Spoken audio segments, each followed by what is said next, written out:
রাসূলের কাছে কাফেরও নিরাপদ। রাসূলের দরবারে কাফেরও, এক ইহুদি তার সাঙ্গপাঙ্গ নিয়ে রাসূলের দরবার আসলেন। আয়েশা বলতেছেন, আমরা আজনবী, আমরা আপনার দরবার আসছি, একটু আমাদেরকে একটু আশ্রয় দেন। রাসূলে পাক মেহমানদেরকে, উনি তো রাসূলে পাকের ঘরে তেমন কিছু নাই, রাসূলে পাক একজন মেহমানকে নিজের ঘরে নিলেন, বাকি মেহমানগুলোকে সাহাবাদের ঘরে দিয়ে দিলেন। সুবহানাল্লাহ বলেন। রাসূলে পাক ঘরে যখন গেলেন, ওই ইহুদি তো ইহুদি চিনতেছেন না বর্তমানে, ইনকে আজিয়ে জারগো না আগতুনো জারগো। তো রাসূলের দরবারে গিয়ে মেহমান হয়েছে, খোদা জিয়ে খোদা এনগরি রাসূলের খানা খাইম দে, রাসূলুর বউ হুয়া কেওলা বলি এক ফোঁটা তেল মিলি কি রাখতাম না, খানা আনে, সে খায়া বলে যে আরো খাবো। খাইতে খাইতে মোটামুটি গলা পর্যন্ত কি করছে, খাইছে। খায়া লম্বা ঘুম দিল। রাসূলে পাক উপাস, ঘরের মধ্যে রুটি টুটি যা ছিল সব মেহমানকে খাওয়াইছে। মেহমানটাকে মুসলমান না ইহুদি, ইহুদিকে মেহমানদারি করছে রাহমাতাল লিল। ইসলামের শিক্ষা শুনুন কি, আজকে তৌহিদি জনতার নাম দিয়ে কি ইসলাম আমাদেরকে শিক্ষা দিচ্ছে, ওই তৌহিদি জনতার নাম দিয়ে যে ইসলাম দিচ্ছে, এটা কখনো ইসলাম হতে পারে? জোরে বলেন না পারে। দেখেন রাসূলে পাকের ঘরে ইহুদি খাইতে খাইতে রাসূলের ঘরের সব খাবার খেয়ে ফেললো। রাসূল মেহমানদারি করলো। এখন খাবার বেশি খাইলে পেটের মধ্যে মুসরা মুসরি করে কি করে না, বেশি খাইলে পেট কি হয়ে যায়, খারাপ হয়ে যায়। রাত্রে 1:30 বাজে তার এমন অবস্থা হলো, পায়খানা চলে আসলো, তার পাতলা পায়খানা শুরু হইল। কখন সে বিছনায় পায়খানা করে দিছে তার খবর। হাই হাই যখন পায়খানা করে দিল, তখন সে চিন্তা করতেছে, খাবার তো সব খাইলাম, আচ্ছা রাসূলকে এগুলা বুঝে না, অনর্গর বিয়া খানা যেতে খাইবেলা আর বুঝে দিতে জারগই করে হাত দেয়। তো রাসূল তারপরও তাকে অপমান করে নাই। রাসূলে পাক তাকে আদর করে খাওয়াইলো। রাসূলে পাক সাল্লাল্লাহু আলাইহি ওয়াসাল্লাম রাত্রি বেলা আরামের ঘুমের ব্যবস্থা করলো। রাসূলের বিছনা মুবারক ওই ইহুদি পায়খানা করে ভরে ফেললো। পায়খানা করে ভরানোর পরে রাত্রে 1:30 বাজে চিন্তা করে, যদি সকাল হইয়া বিছনায় পায়খানা দেখে সবাই মিলে আমাকে গণধুলাই দিবে, বলবে তুমি শত্রুতামি করে পায়খানা করেছো, কারণ তুমি রাসূলের সব খাবারও শত্রুতামি করে খেয়েছো। রাত্রিবেলা রাসূলের বিছনা দুর্গন্ধ করেছো, সবাই মিলে গণধুলাই দিবে। রাত্রে 1:30 বাজে তিনি রাসূলের ঘর থেকে পলায়ন করলেন।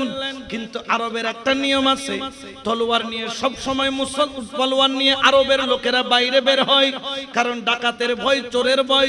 পালায়া যখন চলে গেল, 3-4 ঘন্টা পথ গেল, যাওয়ার পরে খেয়াল পড়লো তার তলোয়ার তো রাসূলের বিছানায় রেখে আসে। এখন তলোয়ার ছাড়া তো যাওয়া সম্ভব নয়। আস্তে আস্তে আবার রাসূলের দরবারে ফেরত আসলেন। ভয়ে ভয়ে চিন্তা করতেছেন, রাসূল আমাকে আবার কিভাবে মারে। ঘরের দুয়ারে যখন আসলেন, ওই ইহুদি দেখে আমার দয়াল নবী তার নবুয়তের হাতে ওই ইহুদির পায়খানাগুলা পরিষ্কার করতেছে। সুবহানাল্লাহ বলেন। রাসূলের নবুয়তের হাতে কি করতেছে?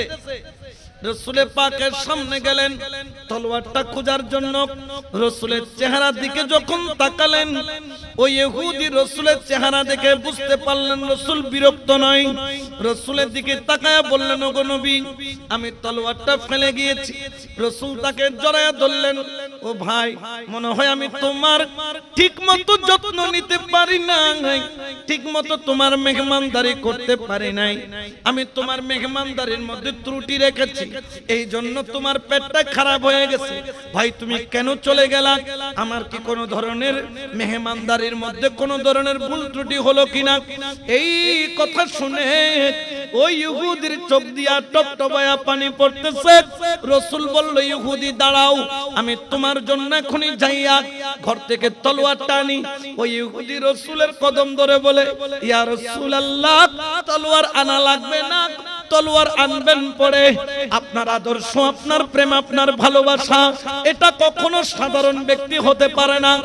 নিশ্চয় নিশ্চয় আপনি হলেন আল্লাহর প্রিয় মাহবুব, আল্লাহর প্রিয় বন্ধু। তলোয়ার আনবো পরে, তলোয়ার নিব পরে।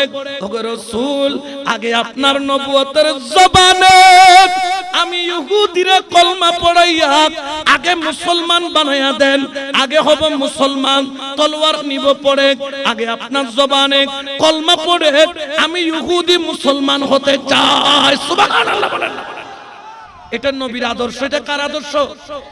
আমরা যদি ভান্ডারীরা ভুল করে থাকি, আপনারা আমাদেরকে ওইভাবে আদর্শ দিয়ে কি করেন? আপনাদের রাস্তায় নিয়ে যান। দরবারতুন গরু চোর, মহিষ চোর, সল চোর, মোটামুটি যা পারবি কি করি বেলার। এটা কখনো তৌহিদি জনতার কাজ হতে পারে? জোরে বলেন না পারে। বাংলাদেশের সাথে 75 থেকে 80% হলো ওলি আল্লাহর প্রেমিক মানুষ। আমাদেরকে দুর্বল মনে করবেন না। আমরা সবর ধৈর্য ধরতেছি, কারণ আমরা ধৈর্য শিখেছি কারবালা থেকে। আমরা ধৈর্য শিখেছি কোত্থেকে? কারবালা থেকে। আবার আমাদের ধৈর্যের পরীক্ষা নিবেন না। আমাদের ধৈর্যের একটা বাঁধ আছে। ধৈর্যের বাঁধ যদি ভেঙে যায়, আপনারা বঙ্গোপসাগর দিয়া সাঁতরাইয়া মায়ানমার গেল, আপনারা সেখানে নিশ্চিন্তে থাকতে পারবেন না। আমাদের কিছু করা লাগবে না। রহমান ঈশ্বরের সাথে বিয়াদবি করেছো, ওলি আল্লাহর সাথে বিয়াদবি করেছো। আল্লাহ বলছেন মান আদালি ওয়ালিয়ান ফাকাদ আযানতাহু বিল হারব। যেই ব্যক্তি আমার ওলির সাথে দুশমনি করবে, আমি আল্লাহ তার সাথে যুদ্ধ ঘোষণা করলাম। আমাকে তুমি পরাজিত করলেও আল্লাহকে তুমি পরাজিত করতে পারবে না, ঠিক কি না? কোন সন্দেহ আছে? নমরুদ পারে নাই, ফেরাউন পারে নাই, তুই আর হনে সুদে সাতটো আষ্টুয়া বাজা এরে ওলি আল্লাহর মাজার ভাঙতে লাগু দে। তোমার বাপে তো দুইজনের মুসলমান না বানাই, কিন্তু আল্লাহর ওলি লক্ষ লক্ষ মানুষকে মুসলমান বানাইছে, ঠিক কি না? কোন সন্দেহ আছে? এই জন্য আমরা ওলি আল্লাহর কদম ছাড়বো। জোরে বলেন না ছাড়বো। এই জন্য আল্লাহর ওলির কদম ভুলেও কখনো ছাড়বেন না। একটু দরুদ শরীফ পড়েন। সালাতুনিয়া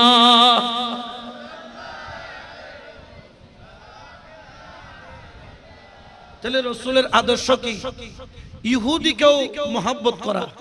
তো আপনার তো আদর্শ হওয়ার দরকার ছিল। আমরা ভুল পথে চললে কোরআন হাদিস দিয়ে আমাদেরকে বুঝাই আপনার রাস্তায় আনা, ঠিক কিনা? আমরা মিলাদ পড়লে বেদাত হয়ে যায়। আপনাদের আমির সাহেব সকলকে নিয়ে ওই যে উনি যিনি ইংল্যান্ডের মধ্যে কি লিগের মধ্যে ফুটবল খেলছিলেন, রকেটে করে ওয়াজ করতে যান, একটা বড় মুফাসসির আছেন ন বুঝে হানলা ইবে ওয়াজ করতে যদি কিউট করি রকেটত করি, আরো তো রকেটত করি সাঁদর দেশে দেনে যায়। এটা যে ওয়াজ নিবে মানুষ আছে তারা না জানে। ইবে ওদ্দতি এই হে অমুক তোমাকে সালাম, তো ঠিক আছে সালাম দাও, কোনো অসুবিধা? তো আমরা নবীকে সালাম দিলে কেন বেদাত হবে? বুঝেন, নবী তো মারা, তো তোমার আর বুঝি আতা নে ইবে তো মরিয়ের খবরত বড় বড় গিয়ে তোমারই বেলে সালাম দিতে লাগু। ওই দিন দেখি বড় বড় আমির কল বিয়া কোন যেগুন 5 নম্বরের দরটা রাখাই লাগুন কথা কই বেড়ি বুয়াই বেড়িল বই ইফতার করে মেয়েদের সাথে বসে কি করতেছে? সোনারগাঁও হোটেলে, সেরাটন হোটেলে, সেখানে বসে বসে আপামনিদের সাথে চুলটুল খোলা আপাদের সাথে বসে বসে কি খাইতেছে। তো আমাদের দরবারে মাঝে মধ্যে দুই একটা মেয়ে গেলে বেদাতের ফতোয়া দেন। আপনারা দাড়িওয়ালা টুপিওয়ালা মৌলবী হইয়া কেমনে মেয়েদের সাথে বসে বসে ইফতার করেন? এটা বেদাত হয় না? আর কত তো সুমদার তো জিন্দিবার গুরু গুরু আছে ধরি ধরি আর দিদি গালো সময়তে তো টুডু সুমো মানে লুচ্চ নাম্বার 1 যাতে জাটানে মাশাআল্লাহ গাছ। এটা তো কেয়ারা বেশি নদীর কুল তো ইম বুঝে বেকুন আছে না নাই? আরো জোরে বলেন না আছে না নাই? আর মদিনাওয়ালার আদর্শ কি? মদিনাওয়ালার আদর্শ হলো ইনসাফ, ঠিক কি না? এই জন্য শায়রে বলেন মদিনাওয়ালার দেশত আশিকে যখন এই আওয়াজে হবে না, মুহাব্বতের আওয়াজ লাগবে সবাই। মদিনাওয়ালার দেশত আশিকে যখন হইল জাগানো মদিনাত, মদিনাওয়ালার দেশত আশিক যখন হইল জাগানো মদিনাত, হইত না পারে তারাও যারা আসিল মদিনাত, হইত না পারে তারাও যারা আসিল মদিনাত। মদিনা সাই আইলো নাকি সাই আইলো জান্নাত, মদিনা সাই আইলো নাকি সাই আই খোদার দুনিয়াত আর সাইবার কিছু নাই, খোদার দুনিয়াত আর সাইবার কিছু হইল জাগানো মদিনা, সবাই হইল জাগানো মদিনা। লাভারিষ্ণ গুনাহগার হাসরের মাঠত, লাভারিষ্ণ গুনাহগার হাসরের মাঠত, রহমতের চাদর যখন আর নবীরাতত, রহমতের চাদর যখন আর নবীরাতত, হড়ে যাইব উম্মতে ওয়ালা উম্মত ফেলাই, হড়ে যাইব উম্মতে ওয়ালা উম্মত ফেলাই, হইল জাগানো মদিনাত, হইল জাগানো মদিনাত। মায়া বেকিন ডালি দিয়ে বানায় আল্লাহ, এ তিন মায়া আরে নবীরে লাগে তেল্লাই, এ তিন মায়া আরে নবীরে লাগে তেল।